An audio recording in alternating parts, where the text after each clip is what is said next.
Doctor Joseph गोइबल्स। नाजरीन, इसकी सबसे बड़ी खूबी एतमाद से झूठ बोलना था। इसे मैन ऑफ मिथ्स भी कहा गया। ऐसे गैर हकीकी वाकयात घड़ता जिनका सुना जाना और दोहराया जाना अच्छा लगता। नौजवानों में नस्ल परस्ती के जज्बात को परवान चढ़ाना और हिटलर को काबिल तकलीद हीरो बनाना या रोल मॉडल के तौर पर पेश करते रहना उसकी जिंदगी का सबसे अहम मिशन बन चुका था। इसीलिए तो हिटलर ने 1933 में जर्मनी का चांसलर बनते ही उसे प्रोपेगेंडा का वजीर बना दिया। मकरू फरेब पर मबनी प्रोपेगेंडे के बायस जर्मनी के हालात यहाँ तक जा पहुँचे कि नौजवान लड़के और लड़कियां अपने माँ बाप की मुखबरी करते, दोस्तों और रिश्तों के तकद्दुस को भुलाकर उन्हें नुकसान पहुंचाते, नफरत का इजहार करते और नस्ल परस्ती के जुनून में मुब्तला होकर जाने क्या क्या कर बैठते। हिटलर को छूने की आरजू, हाथ मिलाने की ख्वाहिश और उसे एक नजर देख लेने का ख्वाब उनके जहनों पर सवार रहता। जोसेफ गोइबल्स, जो बाद में डॉक्टर जोसेफ गोइबल्स कहलाया, अपनी इस कामयाबी पर फूले नहीं समाता। हिटलर की थपकियां उसे नए झूठ घड़ने के लिए नया हौसला अता करती। जोसेफ के लिए कहा जाता है कि उसने झूठ को जदीद और साइंसी खतूत पर इस्तेमाल किया और ऐसे जारहाना प्रोपेगेंडे की बुनियाद रखी जिसकी मिसाल इससे पहले मगरबी तारीख में कहीं नहीं मिलती। बहुत कम लोगों को मालूम है कि जोसेफ गोइबल्स सिर्फ एक दिन के लिए जर्मनी का चांसलर भी रहा। इटली में मार्कोनी रेडियो इजाद कर चुका था और मगरिब में फिल्मी अक्सबंदी की बुनियाद पड़ चुकी थी। जोसेफ ने इस टेक्नोलॉजी का भरपूर इस्तेमाल किया। नाजियों के झूठ, जबर और जारहाना अज़ाइम पर मबनी इक़दामात ही 1939 में दूसरी जंग अज़ीम का बायस बने। पोलैंड और फिनलैंड पर कब्जे के बाद जोसेफ गोइबल्स ने देखते ही देखते डेनमार्क की सरहदों पर ताकतवर फ्रीक्वेंसी के ट्रांसमीटर नस्ब किए और अपने प्रोपेगेंडिस्ट को मोहब्बत भरे पैगाम मुसलसल नशर करने की हिदायत दी।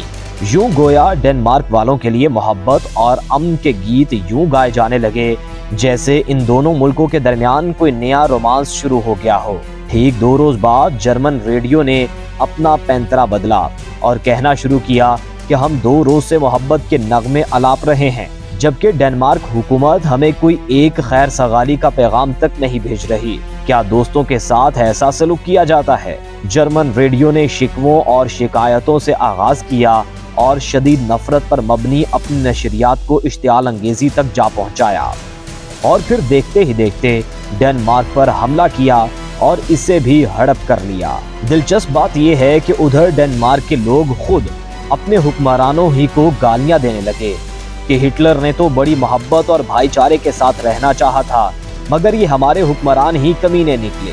इस नई फतह पर हिटलर का थपकी वाला हाथ जोसेफ गोइबल्स पर आता और उधर वो धोखाधड़ी का एक और मंसूबा तैयार करने लग जाता।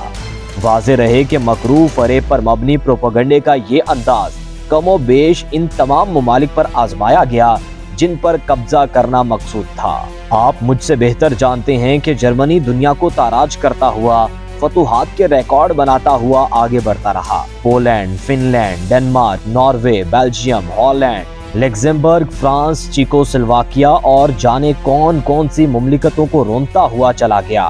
मगर फिर क्या हुआ?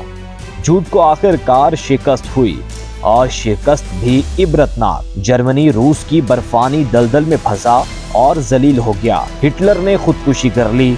2 दिन बाद डॉक्टर जोसेफ गोइबल्स ने पहले अपने बच्चों को जहर दिया, फिर मियाँ बीवी ने अपने आप को गोली मार ली।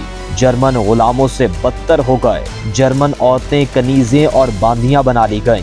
मगरिब समेत दुनिया भर में 5 करोड़ से ज्यादा अमवात हुई। इस जंग का इख्तिताम हिरोशिमा और नागासाकी पर 2 एटम बम गिराने के बाद हुआ, जिसमें एक लम्हे में 2 लाख से ज्यादा हलाकतें हुई। आज कोई भी जर्मन हिटलर को जर्मन नहीं मानता।